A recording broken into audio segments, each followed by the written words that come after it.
we have Russia, we have Ukraine. I think we're very well advanced. I think Russia has been acting very well. We have Representatives Steve Witkoff and Scott and Marco and JD. We're all involved, every one of us, and a lot more. But I think we're very well advanced on a deal, but we have not made a deal yet. So I don't like to talk about peacekeeping until we have a deal. I like to get things done. I don't want to give it the bad luck sign. We don't want to do that. But we've had very good talks with Russia, and we've had very good talks, as you know, with Ukraine. Yes, sir. Mr. President, does the Prime Minister have to choose a closer relationship with the EU as he is seeking and a good trade relationship with you? Which one should he go for? Well, I think we have just a great relationship. We actually had a good relationship before. We've met a couple of times. I've been very impressed with his wife, I must say. She's a beautiful, great woman. And I said, I said, you're very lucky. He's very lucky. And no, we've had a very good relationship. Are you worried about Britain potentially undoing some of the benefits of Brexit by seeking a closer tie with the EU, who you said was set up to screw the I don't worry about that. States? I thought, you know, frankly, what they did was the right thing at the time, and I think that'll probably prove out over the centuries. You know, you have a long time to go, but I think I predicted that was going to happen, and it did happen, and it'll work itself out. I think it's already worked itself out. Mr. President, can I ask on Chagos, Mr. President? Kier Starmer has signed a deal to give away the Chagos Islands to Mauritius. Will you approve that deal? Well, we're going to have some discussions about that very soon, and I have a feeling it's going to work out very well. They're talking about a very long-term, powerful lease, a very strong lease, about 140 years, actually. That's a long time, and I think we'll be inclined to go along with your country. Yeah, I think it sounds. It's a little bit early. We have to be given the details, but it doesn't sound bad. Yeah, please. Mr. President, you obviously can do business with our Prime Minister Kier Starmer. You said yesterday that the EU was constructed to screw the US when it comes to trade. What can our Prime Minister say to you to persuade you not to impose tariffs on the United Kingdom? Yeah, did I use the word that you said, that bad word? I think so. I'm sorry to repeat. Well, I think that the EU, yeah, I've had problems with the EU because, and we're not talking about, we happen to have a great relationship with you, but we did have, and we do have problems with the EU because they've tariffed us. They do it in the form of a VAT tax, which is about 20%, and many other taxes. They sue our companies. They sued Apple. Got $16 or $17 billion, which was, I think, totally a ridiculous decision. And they're suing Google for a lot of money. They're suing a lot of other companies. And we don't like the way they're treating our people now. We don't like the way they're treating our companies. They sell us cars. We don't sell them cars. They don't take our cars. They don't take much of our agriculture. And we have a deficit with them of about $350 billion. So I wouldn't say it's been such a great relationship personally, but other people did because it's politically correct to say that it's been good, but it hasn't been good. And we're going to change that, and we are going to have reciprocal tariffs. We're not going to have tariffs, we're going to have reciprocal. Whatever they charge us, we're going to charge them, which for many years, foolishly, I would have done, but then all of a sudden we had COVID and we had other things to think about. So it took me a little to get that on, but we had, in my first 4 years, we had the greatest economy in the history of, I think, the world, but certainly in the history of our country. I think we're going to have that again. But the EU was very, very tough on us from the standpoint of trade. Then you could take it a step further and go into NATO, and that was a very tough situation for us. I mean, that's been a very tough situation because we were paying a disproportionate share, and it wasn't good. So, as you know, they paid hundreds of billions of dollars after I got involved, and they evened it out a little bit, but not very much. And then if you look at the war, we're in for $300 billion plus, and they're in for $100 billion. They get their money back, and now we'll get our money back also. But under Biden, you wouldn't have done that. Biden did a terrible job, I have to say. I hate to say that about somebody that sat here just before me, but he did a terrible, terrible job. That war should have never happened, the war between Russia and Ukraine. Frankly, October 7th should have never happened. Israel That should have never happened. What happened there should have never. Inflation should have never happened. Afghanistan should have never happened.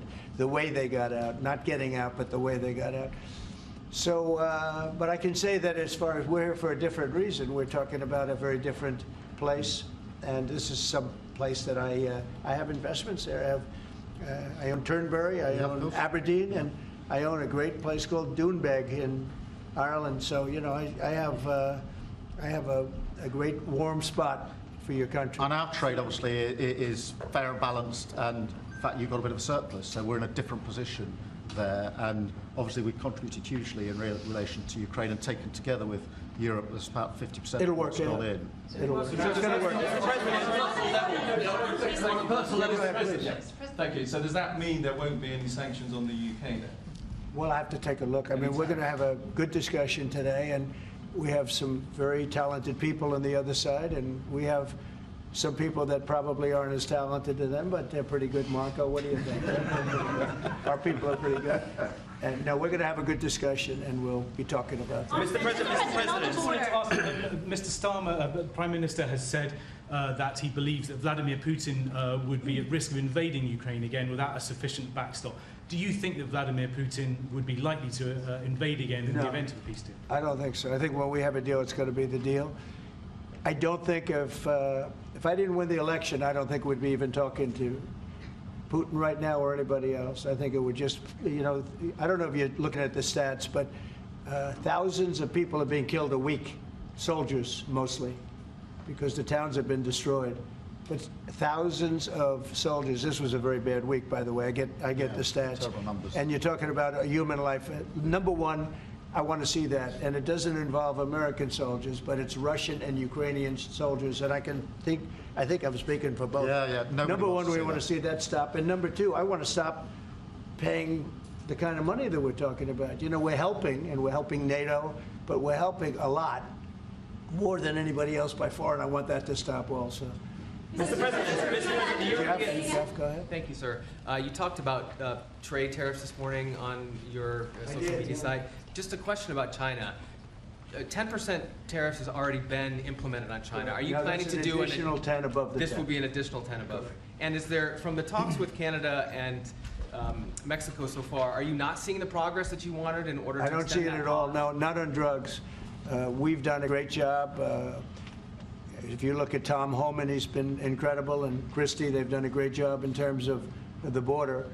But the drugs continue to pour into our country, killing hundreds of thousands of people. We're losing substantially more than 100,000 people. I mean, dead. They're dead. The families are destroyed after that happens. So it's, you know, it's not just that. That's the ultimate. But the families are absolutely destroyed. The drugs come in through Mexico. They come, a lot of them, not all of them, but a lot of them come from China. And that's why we did that. It's 10 plus 10. In 10 case, plus 10 was there confusion on that? There was, sir, yeah. Okay, 10 plus 10. It's a second 10. And I think you'll, I think you're going to see, eventually you're going to see drugs stopping, because the country should not be allowing those drugs to come into the United States of America. And we're not going to allow it to happen. So that goes on the 4th of March. And then on the 2nd of April, we have reciprocal tariffs. That's reciprocal, where we charge countries what they're charging us. And nobody should have a problem with that. We have reciprocal. It's reciprocity. It's something that I think everybody I've spoken to said that's fair, and it is. If somebody charges us 25%, we charge them 25. If somebody charges us 10 or 15 or 30 or 70, we charge them an exact like amount. And it's pretty simple, but it's reciprocal tariffs, because the United States has been taken advantage of by many, many different countries, including our friends, friend and foe. And in many cases, our friends took bigger advantage of. When you talk about the EU, we're talking about the EU. The EU has been really very bad to us in terms of trade. And I'm a different kind of a president. I can't let that happen. Thank you.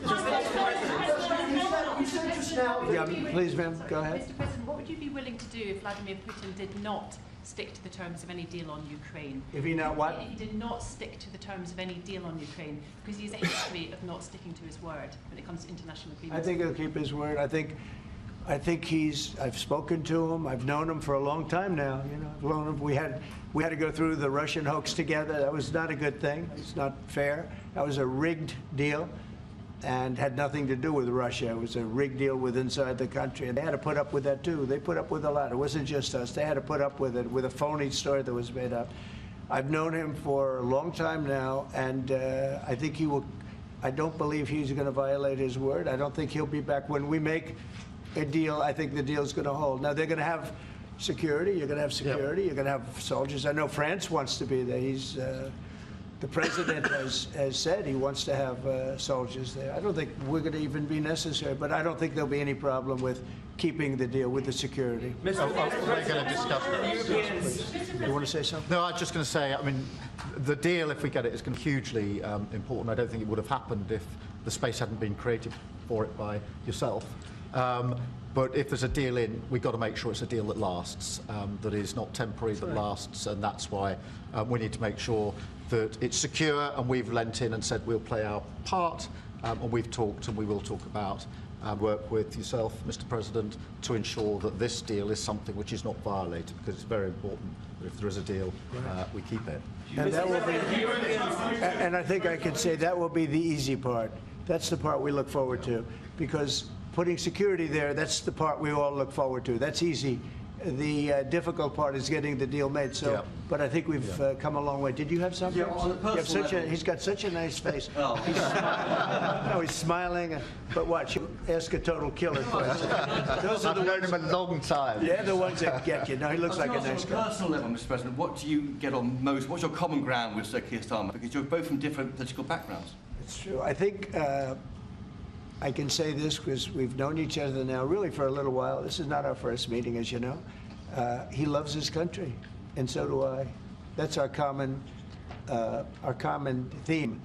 He loves his country, and I love our country. And we also have two countries that have gotten along for the longest period of time. Right? Yeah. Number one ally on each side. And we have good. France and Australia, we have a lot of good ones. But we've had a long-time relationship, a long time, hundreds of years. And we like each other, frankly, and we like each other's country, and we love our country. And I think that's our common thread. Okay? Mr. President, the Europeans... Yeah, please. On tariffs, you just said with China... Who are you with? I'm with The Independent. Oh, that's good. It's on tariffs. You just said It's with China... yeah. Thank you. We charge them. We charge them as in we charge China, but the tariffs are paid eventually by American consumers. No, they're not. No, I think they're paid for by the country. But, you know, look, we can get into that. I put a lot of tariffs on in my first term, and we made tremendous amounts of progress because of those tariffs. China paid us hundreds of billions of dollars, billions. We never had because they took advantage. And President Xi's a friend of mine, but he knows better than anybody took advantage of our country. He took advantage of presidents that didn't know what they were doing. And they expect them. They actually expect them. The smart countries expect them from me because they know me and they know our country. But they got away with murder for decades, and we just can't let that happen anymore. Behind you, please. That's very kind, Mr. President. It sounds as though one of you completely trusts President Putin and one of you doesn't trust him an inch. Have I got that right? And why do you trust him? Look, you know, it's trust and verify. Let's call it that. And I think we both can be that way. You have to verify because you never know what's going to happen. I know a lot of people that you would say no chance that they would ever deceive you, and they're the worst people in the world. I know others that you would guarantee they would deceive you, and you know what? They're 100% honorable. So you never know what you're getting. No, I have confidence that if we make a deal, it's going to hold. Mr. President, on fentanyl, Mr. President, less than 1% of all fentanyl that comes into the U.S. is apprehended at the Canadian border. So why use fentanyl as a reason Because they should be apprehending much more. They're only apprehending 1%. You're right about that. It's a little more than that. But they should be apprehending much more because a lot comes through Canada. And as Mexico gets stronger in terms of the border, it goes up to Canada. And a lot of drugs are coming in through Canada. We can't have that. Mr. President, Yeah, go ahead, please, in the back. Is there anything you can say tomorrow to President Zelensky to reassure him that his country's war hasn't been in vain and its sovereignty is not going to be threatened by any deal with Russia? Well, you know, he's coming. Perhaps he's already on his way.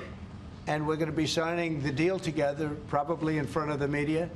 And we're going to be having a good conversation. No, we want to work with him, President Zelensky, she said before. We want to work with him, and we will work with him. I think the president and I actually have had a very good relationship. It maybe got a little bit testy because we wanted to have a little bit of what the European nations had. You know, they get their money back by giving money. We don't get the money back. Biden made a deal. He put in $350 billion. And I thought it was a very unfair situation. We're not getting all of ours. I mean, quite a bit of ours was gifted. It was given. There were some loans, but mainly it was gifted, actually.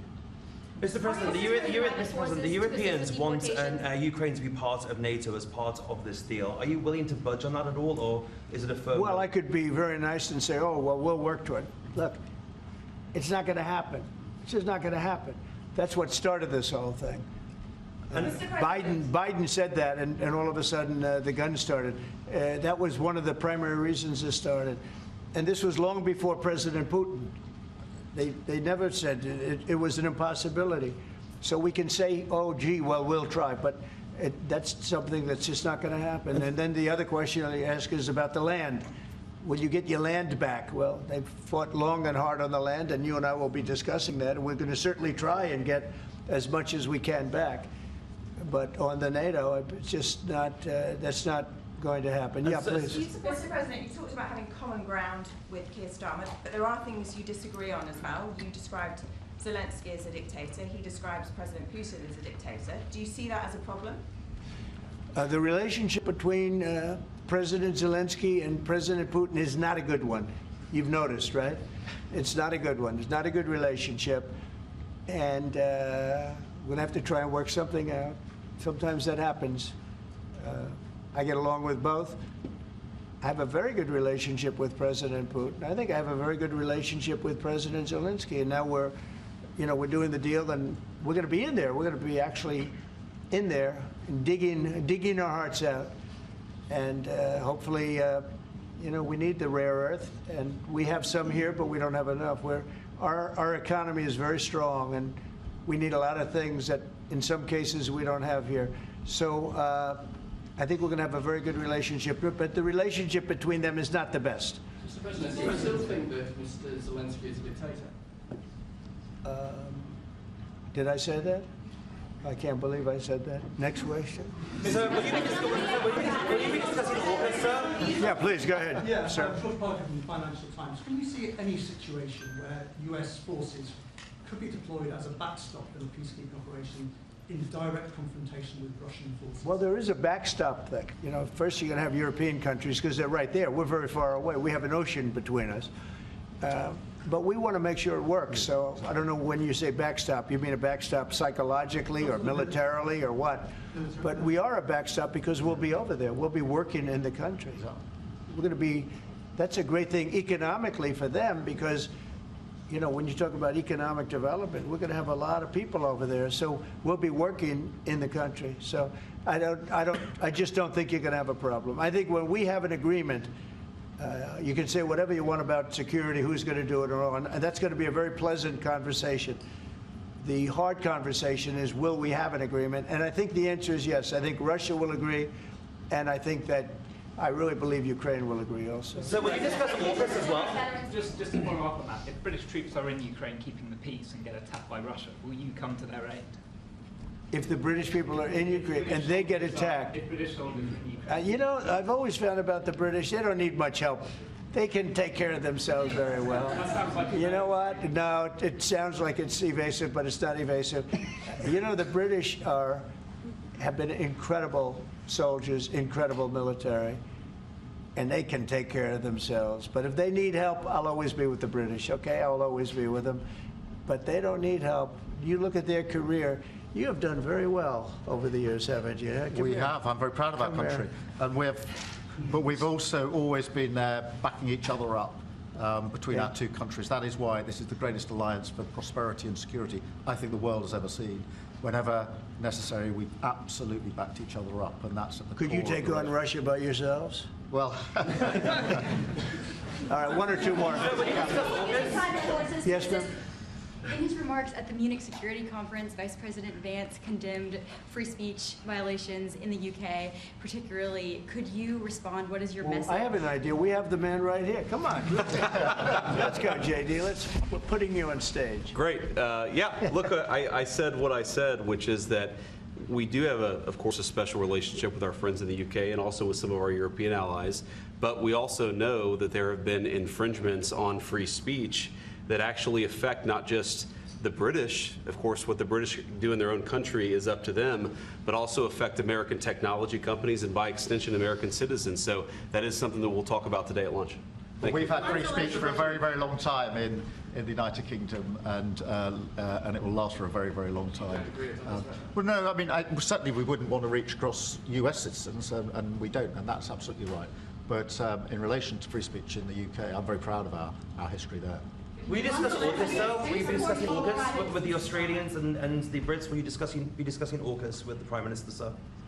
What does that mean? AUKUS, the Australia-US Defence Alliance. Yeah, well, we'll be discussing that. We've had another great relationship, and you have too, with Australia. Yeah. We've had a very good relationship with Australia, please. Mr. President, while we have the Vice President here, are you both disappointed that the AfD didn't come first in the German elections, given your previous support for them? No, whatever happens with Germany, look, the relationship has been very strong with Germany, but we'll have to see what happens. They have a lot of things going on right now. We'll have to see. No, I'm not disappointed about anything. If anything, you would say that the group that we would be most opposed to lost, but we got along with them also. We have a very good relationship with all groups in Germany. Former Blackwater CEO Eric Prince was on our channel News Nation. He was talking about his proposal to use private forces to assist in deportations. Have you read that proposal, and do you support it? No, I haven't seen it. I don't think it's necessary. Our people are doing a phenomenal job. I wouldn't be opposed to it necessarily, but I'd go to our military people, and I'd come home, and in Christie, I'd go to the various and ask. But I don't see it as being. We're doing unbelievably in getting people out, getting criminals out, people that should have never been here, that the Biden administration with their stupid open borders should have never allowed. They came in from prisons and jails and mental institutions, and gang members and drug dealers coming into our country like this. We're getting them out, and we're doing really well. I mean, the level of effectiveness has been incredible. Everybody's talking about it. How about one more? Mr. President, you've asked. Mr. President, one on the Middle East. Go ahead. You look so nice. Thank you. Here we go. Here's the kill. Mr. President, are there areas specifically of Ukraine that you're talking about in giving back, specifically Crimea?